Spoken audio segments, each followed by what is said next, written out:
Pangulong Ferdinand Bongbong Marcos Jr. ay kumpiyansa na marami sa ating mga kababayan na merong karamdaman ang may isa sa ilalim na sa proper na gamutan dahil nga dito sa zero billing program ng ating pamahalaan at dagdag na suporta para sa medical health packages ng Philippine Health Insurance Corporation. Alamin natin ang iba pang update mula kay Bombo Annalise Soberano.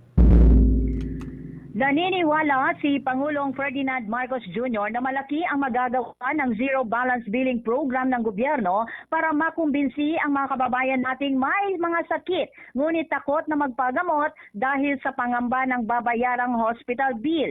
Ayon kay Pangulong Marcos, ang kailangan lang talaga ay maipabatid sa lahat ang nasabing programa. Dahil sa nasabing programa, maaring hindi na magdadalawang isip ang ating mga kababayan na magpatingin, magpagamot at magpagaling. Sabi ng Presidente, yung ibang mga pasyente ay nagugulat na mayroon palang gayong programa ang gobyerno. Kaya ayon sa Presidente, dapat maipakalat sa pamamagitan ng information dissemination ang zero billing program ng pamahalaan. Malaking bagay din ito ang partisipasyon ng publiko sa pamamagitan ng anyay word of mouth.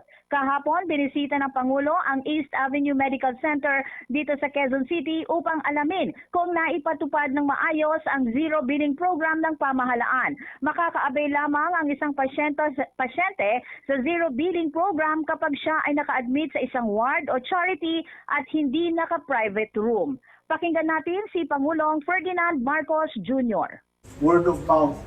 Kasi yung mga ibang pasyente sila, wala kayong pinabayad, meron pa ng ganyan. So, ikalat natin, palaman natin sa lahat ng tao para hindi na sila nagdadalawang isip na magpatingin, magpagamot. Samantala, dagdag suporta naman sa Philippine Health Insurance Corporation o PhilHealth ang ikinakampanya sa kasalukuyan ng administrasyon na zero balance billing program na sa mga Department of Health Hospitals. Ito'y sa gitna na rin na mas pinalakas pang healthcare system sa ating bansa.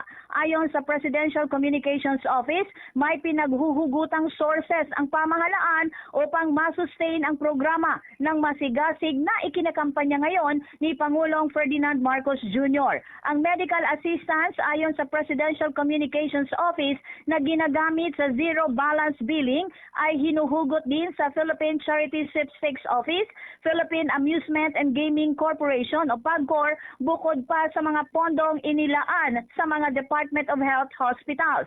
Kasama din anya ang medical assistance to indigent and financially incapacitated patients na nagtataguyod sa nasabing programa. Kaugnay nito, sinabi pa ng Pangulong Marcos na saan man nakakabenepisyo ang ating mga kababayan para sa pagpapagamot, ang target nila sa bandang huli ay wala na talagang bayaran pa ang mga pasyente sa kanilang pagpapaospital. Muli si Pangulong Ferdinand Marcos Jr. Lahat na pinuntahan namin, ay tinignan namin kung ano yung PhilHealth na kontribusyon. Siyempre, iba case to case, iba PhilHealth na kontribusyon, ano yung sa DOH. At yung kaduluduluhan ay lagi naman zero bill.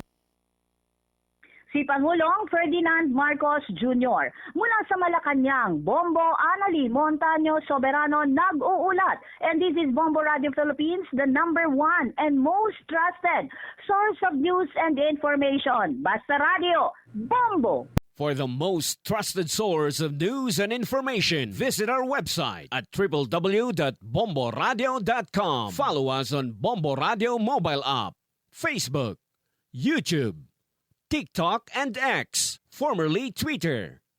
Like, share, and stay connected. Anytime, anywhere.